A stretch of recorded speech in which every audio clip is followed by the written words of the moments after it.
Licenciado, buenas noches. ¿Cómo está? Muy buenas noches, compañero segundo. Buenas noches, bienvenidos a todos. Buenas Buenas noches, noches, licenciado. licenciado. ¿Cómo están, compañeritas? Muy buenas noches, bienvenidos. Buenas Dice, noches.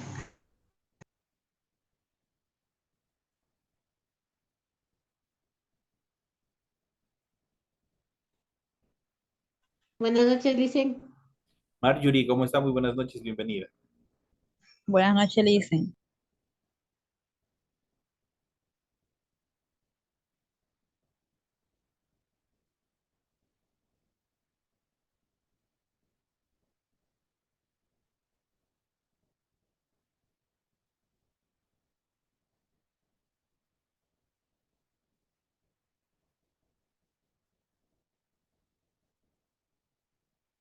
Muy buenas noches, señoras y señores. Bienvenidos al desarrollo de la presente actividad. Bienvenidos a cada uno de ustedes.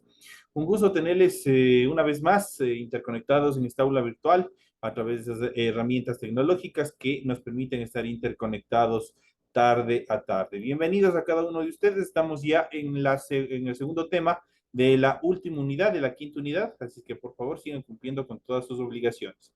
En pantalla ustedes pueden ya observar el formato para recursos de aprendizaje de la tarea.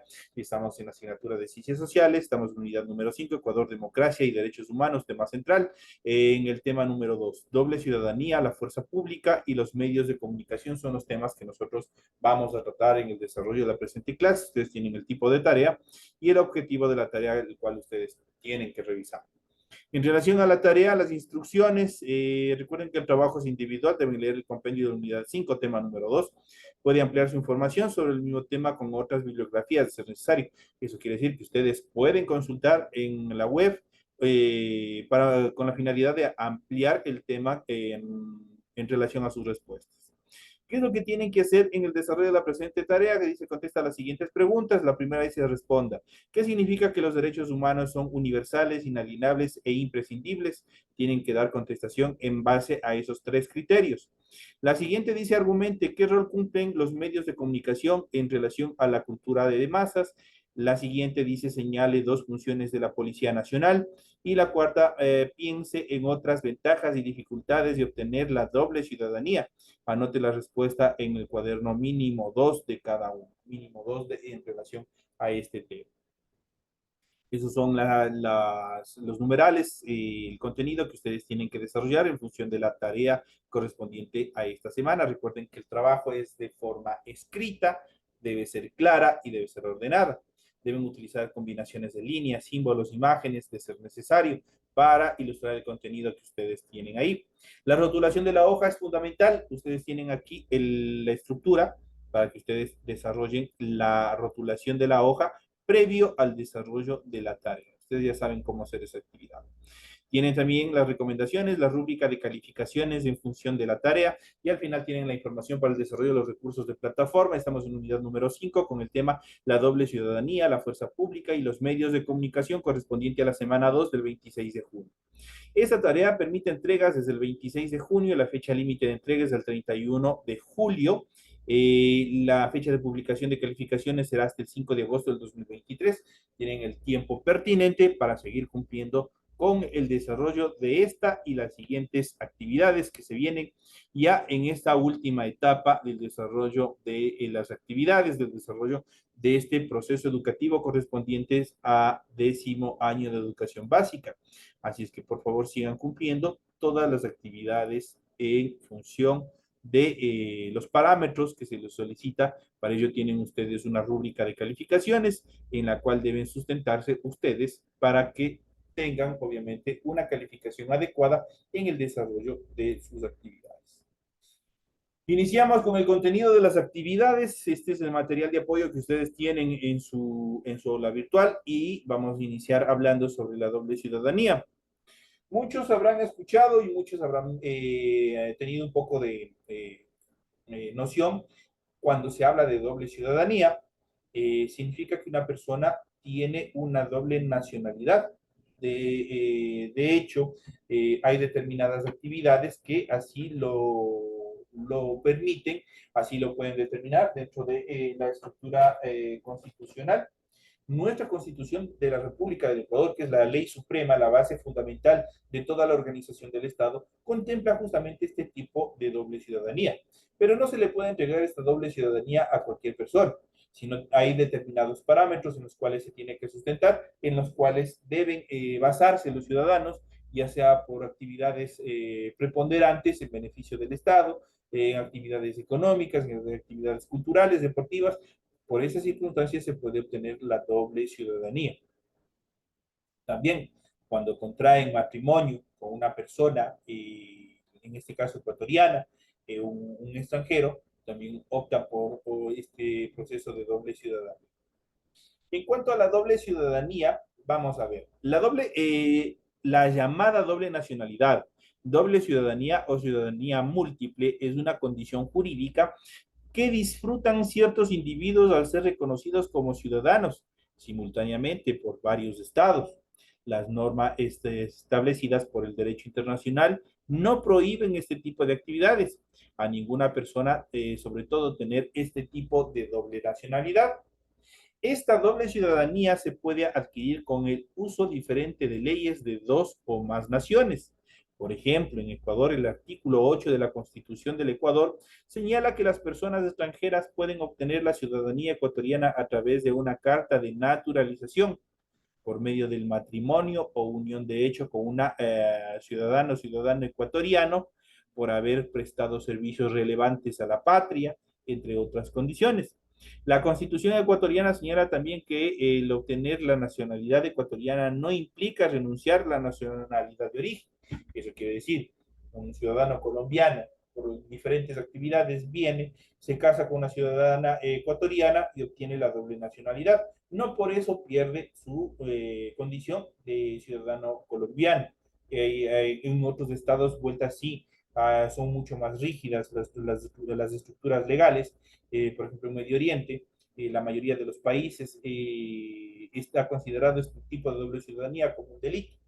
Y en muchos de los países, si es que un ciudadano, por ejemplo, un ciudadano árabe, obtiene la doble nacionalidad, pierde la ciudadanía, la nacionalidad de origen.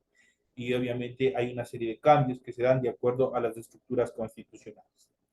En cuanto a los alcances y dificultades de la doble ciudadanía, al tener la ciudadanía dual o múltiple, más de un país lo reconoce como ciudadano. Esta condición viene con una lista de ventajas, tales como acceso a trabajos legales y oportunidad de ingresar a un mercado laboral, incluso para ciudadanos nacionales, por ejemplo, las carreras militares, tarifas preferenciales para estudios, entradas a museos y parques nacionales, compra de bienes en el extranjero y otras actividades que también lo pueden hacer. Por otro lado, el tener doble ciudadanía implica también el doble de responsabilidades. Se debe cumplir con los deberes ciudadanos, esto es, pagar impuestos, respetar las leyes en materia civil, en materia militar, por ejemplo. Hay países donde es obligatorio el servicio militar, en nuestro caso, en nuestra constitución, a partir del 2008 que se reformó la constitución, ya queda el servicio militar como voluntario. En otros países es obligatorio. Entonces tienen que estar pendientes cómo se desarrollan uno y otro estado. Participar de eventos electorales como votante o como miembro de junta, entre otras actividades de prestación de servicios a la patria. Entonces hay que tener mucho cuidado con esa situación. Hay que tomar en cuenta también que la doble ciudadanía no es aceptada en todos los países. En Arabia Saudita, por ejemplo, como les había dicho, el poseer dos pasaportes puede ser penado por la ley, mientras que en Japón, en cambio, obtener otra nacionalidad equivale a renunciar a la nacionalidad de origen. Entonces ahí depende mucho de las estructuras jurídicas, de las estructuras constitucionales de cada uno de los países. En relación a la fuerza pública comprende el conjunto de instituciones tanto militares como policiales que tienen como misión fundamental la defensa de la soberanía y la integridad social, la paz interna, en este caso de la Policía Nacional. En relación a esto, las funciones, la Constitución les asigna como función la conservación de la soberanía nacional en el caso de las Fuerzas Armadas, la defensa de la integridad e independencia del Estado y la garantía de las leyes y normas establecidas para el desarrollo y desenvolvimiento del Estado. Además, deben mantener el orden y la seguridad del país dentro y fuera de las fronteras, precautelando el territorio nacional y haciendo uso de las armas si fuere necesario. Este último tema, el uso de las armas en caso de protestas, en caso, ¿cómo se llama? Es un tema que ha estado en bastante debate, puesto que de acuerdo a la Constitución del 2008 se prohíbe el uso progresivo de la fuerza a la Policía Nacional, peor al ejército, cuando se dan casos de protesta, porque a través de estos procesos se violan los derechos humanos establecidos y reconocidos en nuestra Constitución. Así que esta parte todavía se encuentra en debate.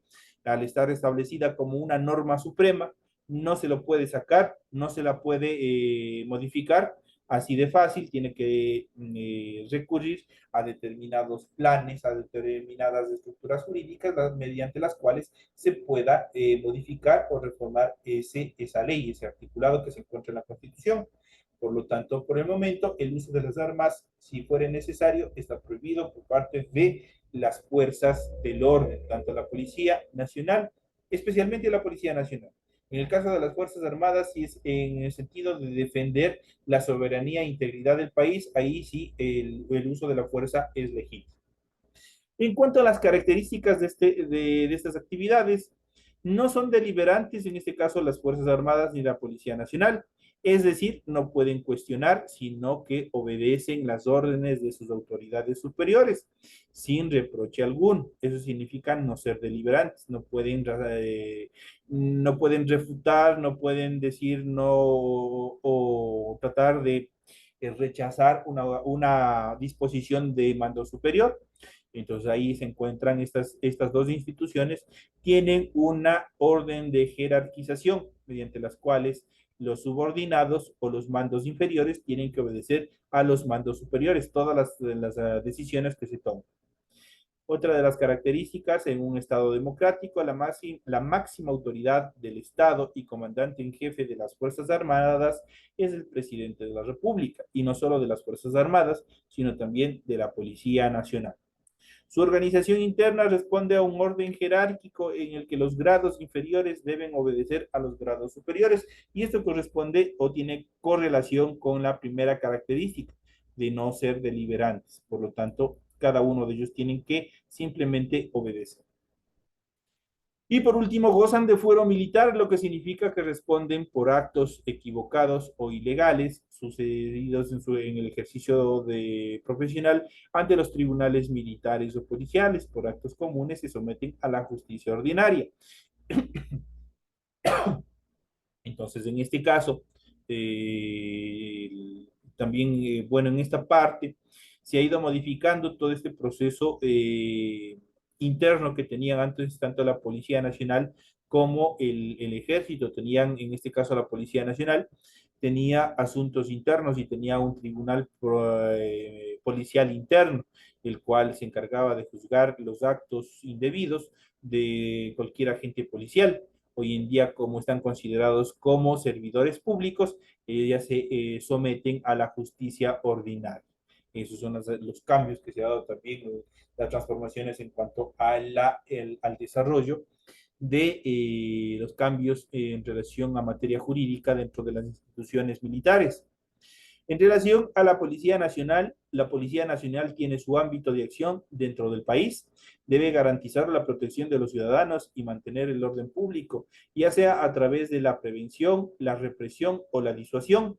Se encarga además de brindar seguridad a la ciudadanía a través del control de la delincuencia y la prevención de los delitos, el tráfico de armas y personas y el uso de sustancias psicotrópicas y estupefacientes. Como lo dije anterior, el presidente de la República es la máxima autoridad de la Policía Nacional. Por tanto, esta institución se sujeta a las órdenes emanadas desde el Ejecutivo, representado por el Ministerio del Interior, institución encargada de su organización y funcionamiento. El presidente es quien designa a las autoridades policiales, eso quiere decir a los generales de alto mando, quienes van a estar a cargo de control y administración de la Policía Nacional. Los comandantes en jefe de la Policía Nacional, ellos obviamente son funcionarios quienes van a ser designados por el presidente de la República. Eso en función de las dos instituciones más importantes que tiene el Estado ecuatoriano y que se encargan de velar y proteger la seguridad, tanto externa como interna, de nuestro país. En relación a los medios de comunicación son servicios de difusión de información de interés general o de determinados grupos humanos. Estos medios de comunicación se clasifican en prensa escrita, se clasifican en radio, en televisión y hoy en día en lo más importante mediante el cual nosotros también nos estamos intercomunicando, que son las TICs. Ya vamos a ver de qué se trata todo este proceso. Entonces, cuando hablamos de prensa escrita, recurre a la palabra escrita, imágenes o ilustraciones para comunicar. Se ubica aquí los periódicos, las revistas, los folletos y todo medio impreso que lleve un mensaje de forma global a la población. Eso se refiere a la prensa escrita. En cambio, el radio es el lenguaje hablado transmitido o que permite transmitir los mensajes a través de ondas electromagnéticas. Las primeras transmisiones de radio se hicieron en 1923 y fue justamente en una radio riobambeña. Fue en la radio El Prado donde se emitió por primera vez las señales de radio a nivel nacional. Por eso a Riobamba se le conoce como la ciudad de las primicias, porque aquí muchas de las actividades prácticamente se originaron en esta ciudad. Tomando en cuenta solo esta parte de la radiodifusión, la primera estación de radio fue Radio El Prado. El primer estadio, tenemos el Estadio Olímpico de la ciudad de Riobamba. La primera empresa de transportes de pasajeros, Transportes Patria, a nivel nacional, y así otras circunstancias que se han ido desarrollando. Una de las principales fábricas de producción de calzado que hoy en día ya obviamente ha desaparecido, que es la fábrica Calero, que obviamente se permitió exportar los zapatos no solamente, perdón, no fue solamente para el consumo interno, sino también se permitió exportar hacia el exterior. Entonces, una vez más, el radio es un lenguaje hablado que transmite los mensajes a través de ondas electromagnéticas. Las primeras transmisiones de radio se hicieron en 1923 y ha sido el medio más difundido en Ecuador y el de mayor aceptación dadas las posibilidades de acceso de este tipo de aparatos que nos permiten estar también interconectados. Posteriormente tenemos la televisión, muy difundido en el país a partir de los años 60. Es el medio más influyente porque combina imágenes, sonidos, incluso en tiempo real. Hoy en día que estamos con las Smart TV, las de televisiones inteligentes. Ahí nos permiten tener en tiempo real determinadas actividades. Y por último tenemos las TICs, se ubican aquí el Internet, las redes sociales, las videollamadas, el chat, los correos electrónicos y los celulares de gama alta e inteligentes. Estos permiten el contacto entre las personas y la circulación de información de una forma mucho más asertiva que los medios de comunicación anteriores. Ustedes verán que a través de los diferentes medios de comunicación, utilizando el Internet, las redes sociales, la noticia llega más veraz y efectiva a cada uno de los usuarios, a cada uno de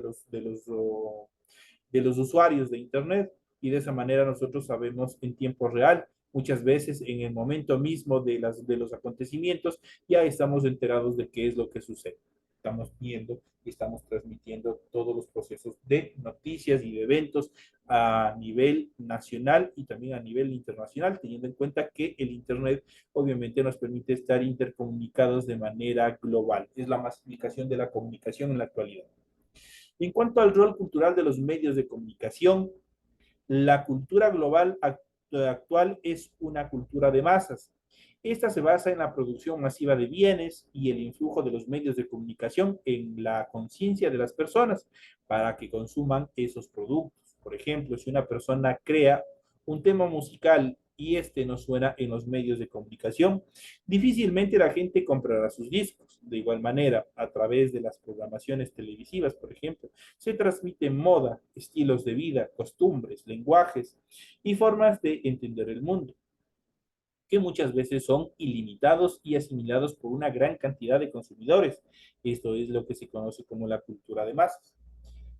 Lo bueno saber, por ejemplo, para el consumo, bueno, ahora que está prohibido a través de la ley de comunicación, se prohibió todo, perdón, todo el proceso de pacificación de consumo de alcohol.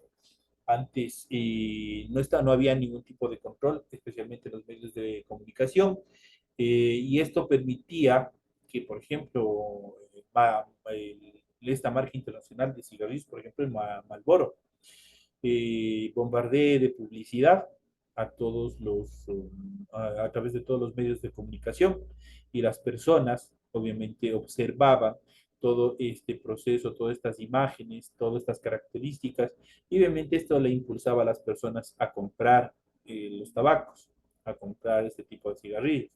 Lo mismo sucedía con los diferentes licores. Hoy en día lo único que nosotros tenemos en la actualidad como publicidad internacional de una de las marcas de gaseosas a nivel global tenemos de Coca-Cola. Coca-Cola Company es una de las empresas que más nos bombardea de publicidad, especialmente cuando ya llega la época navideña. Ahí nosotros tenemos una infinidad de publicidad en la cual nos indican las ventajas del producto, el sabor del producto y una serie de cosas más, las características, y eso de cierta manera influye en el pensamiento de las personas, y esto les obliga o les infiere de una forma indirecta a comprar o adquirir el producto. Y así sucede con la mayoría de las marcas, tanto nacionales como internacionales. Los medios de comunicación ejercen un papel fundamental en la cultura de masas, porque llegan a todas las personas en todos los sectores, y esto implica que obviamente cada una de las personas obviamente adquieran tal o cual producto o servicio. Pero los medios de comunicación también pueden ser aliados en el fomento cultural de un pueblo, ya que existen programas con fines educativos. O por lo menos antes había, por ejemplo, Educa TV, había diferentes programas también que fueron incorporándose a los diferentes medios de comunicación y que permitieron transmitir toda la cultura, la música de nuestro país, de nuestros pueblos, tanto de la costa, de la sierra y del oriente, poder masificar, poder difundir a través de los medios de comunicación las culturas, las tradiciones, la forma de vivir, la forma de preparar alimentos y una serie de cosas más que obviamente se transforman en la identidad de cada uno de los pueblos. Entonces, este tipo de programas con fines educativos o de recuperación y rescate de la cultura de los pueblos y de su patrimonio natural y cultural son fundamentales a través de los medios de comunicación, y es fundamental que existan espacios en los que se dé justamente la oportunidad de difundir todas estas características en relación a la cultura, al arte, la naturaleza y una serie de características más de cada uno de nuestros sectores del Ecuador. Y por último tenemos en relación a los derechos humanos. Los derechos humanos son derechos que tienen todas las personas solo por el hecho de ser humanos. Estos permiten a las personas vivir con dignidad, sin humillaciones, discriminaciones ni amenazas, y deben cumplirse en todos los ámbitos en los que se desarrolla, como la familia, el barrio, la escuela, el colegio, el lugar de trabajo y otras actividades sociales donde implique la correlación entre los seres humanos. Los derechos humanos tienen influencia jurídica, por lo que suelen estar consagrados en las constituciones de cada uno de los estados. De hecho, nuestra constitución del Ecuador recopila la mayoría de los derechos establecidos en relación a los derechos humanos, y obviamente esto se convierte en una determinación jurídica de carácter constitucional en el ámbito de la comunidad internacional, ya que los distintos tratados los reconocen y garantizan su defensa y promoción. Por eso, un Estado democrático debe garantizar el cumplimiento de los derechos humanos en todos los territorios. En Ecuador, la Comisión de la Verdad es la encargada de investigar sobre las violaciones de los derechos humanos cometidos en el pasado.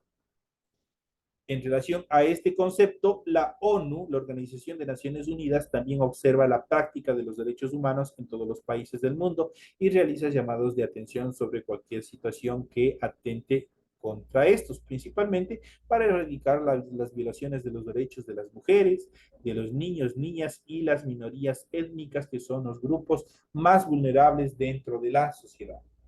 En cuanto a las características de los derechos humanos conllevan o estructuran las siguientes características. En primer lugar, son universales, son inalienables, son irrenunciables, son intransferibles, son imprescindibles, indivisibles e innatos. Cuando hablamos de derechos humanos universales, estos derechos humanos pertenecen a todos los seres humanos por el mero hecho de serlos. Por lo tanto, son globales, conllevan y enmarcan y protegen a todos los seres humanos en general, sin hacer distinción alguna. Cuando hablamos de inalienables, no se pueden enajenar, es decir, nadie puede ser despojado de ellos. Nadie, no existe ningún precepto a nivel mundial mediante los cuales pueda un ser humano ser despojado de los derechos humanos. Es irrenunciable. Nosotros, como ciudadanos, como dueños de nuestros derechos humanos, no podemos renunciar a ellos, aunque sea por propia voluntad, aunque ustedes firmen un papel indicando que ustedes renuncian a los derechos humanos, no pueden hacer ese proceso, porque es ilegal, es inconstitucional y obviamente a nivel internacional estarían prácticamente sería irreconocible jurídicamente. Intransferibles, solo el propio titular puede valerse de los derechos. Eso quiere decir, mis derechos son mis derechos. Los derechos de cada uno de ustedes son sus derechos. No pueden ser transferidos. Yo no puedo transferir, qué sé yo, a un familiar, no, a mi hermano o a mi tío. No podemos transferir a nadie. Eso nos pertenece a cada uno de nosotros.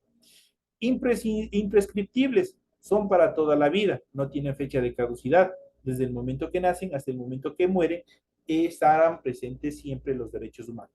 No prescriben, no desaparecen. Son indivisibles, ningún derecho puede disfrutarse a costa de otro derecho. Eso quiere decir que existe una paridad en relación a la aplicación de los derechos. Tiene que haber una igualdad en cuanto a la utilización de los derechos. Y por ende, y por último, son innatos porque se adquieren desde el mero hecho del nacimiento. A partir del proceso de nacimiento, desde ahí empiezan a ejercer todos estos procesos de derechos humanos, los cuales obviamente nos protegen durante toda nuestra vida. Vamos a continuar, vamos a ver un poco más y vamos a ver hablando un poquito más sobre los derechos humanos, que son fundamentales. Ese es un tema fundamental que a todos y cada uno de nosotros nos interesa saber sobre estos procesos. ¿Qué son los derechos humanos? Los derechos humanos son principios y libertades fundamentales que tiene toda persona por el hecho de existir. Respetar los derechos humanos permite condiciones de vida indispensables en un entorno digno, la libertad y la paz. Los derechos humanos consisten en derechos y obligaciones que regulan el comportamiento de todas las personas, sin distinción de nacionalidad, de género, color de piel, condición social o religión, entre otras características. Ninguna persona o gobierno tiene autoridad para negar los derechos humanos de una persona. Por eso, en 1948, luego de la Segunda Guerra Mundial, se proclamó en París la Declaración Universal de los Derechos Humanos, en sus siglas DUDH, por la Asamblea General de las Naciones Unidas. Conformada por 30 artículos, incluye los derechos humanos fundamentales que deben proteger todos los pueblos y las naciones del mundo, como el derecho a la vida, a la libertad de expresión, a la educación, a la vivienda, a la participación política, entre otros aspectos más. Los derechos humanos son universales, indivisibles, interdependientes y progresivos. Eso quiere decir que seguirán aumentando en relación a los cambios sociales que presente la sociedad, que presente cada uno de los humanos. ¿Cuáles son los derechos humanos? Los derechos humanos contemplados en la Declaración Universal de los Derechos Humanos de 1948 se dividen en dos grupos generales: los de derechos civiles y políticos, los derechos económicos, sociales y culturales. En relación a los derechos civiles y políticos, como el derecho a la vida, a no ser sometido a esclavitud o incertidumbre, a no recibir daños ni torturas, a no ser discriminado, a no ser detenido de manera arbitraria, a ser presuntamente o a determinar la presunta inocencia hasta que se demuestre lo contrario, a la privacidad, a la libre circulación, a buscar asilo, a tener una nacionalidad y a la libertad de pensamiento y de expresión, a participar de una vida política activa, entre otras actividades. Y mucho, por ejemplo, este es uno de los preceptos en los cuales se garantiza el debido proceso dentro de cuando en un determinado momento a ustedes de pronto les vayan a detener. ¿Qué es esto? La presunción de inocencia hasta que se demuestre lo contrario. Nuestra Constitución, nuestro Código Integral Penal determina justamente este precepto. La presunción de inocencia. A usted, de pronto, o a ver circunstancias, les pongo un ejemplo. Una X persona, que sé yo, está acusada de robo, por ejemplo, de robo agravado. Pese a ser detenido, ni los policías, ni los jueces, ni los abogados, ni los fiscales, nadie puede determinar la culpabilidad. Y primero se tiene que presumir la inocencia. ¿Cuándo se va a demostrar lo contrario, que es culpable? Cuando el juez, mediante una sentencia ejecutoriada, demuestre la culpabilidad, obviamente después de aplicar el debido proceso dentro del proceso jurídico. Entonces es una de las partes fundamentales. La libre expresión también, pero esta libre expresión nosotros tenemos que utilizarlo con responsabilidad, porque no porque nosotros tenemos la libertad o el derecho de la libre expresión, nosotros podemos proferir cualquier tipo de epítetos, de palabras, de frases, los cuales pueden ser atentatorios a los derechos de otras personas. En cuanto a los derechos económicos, sociales y culturales, son fundamentales, esto sobre todo dentro de la Declaración Universal de Derechos Humanos. Dentro de estas categorías se encuentra el derecho a la alimentación, a la educación, a la salud, a la vivienda, al trabajo y al descanso, entre otras actividades. Estas son las dos divisiones fundamentales de los derechos humanos. Los derechos civiles y políticos y los derechos económicos, sociales y culturales son fundamentales dentro de estas características.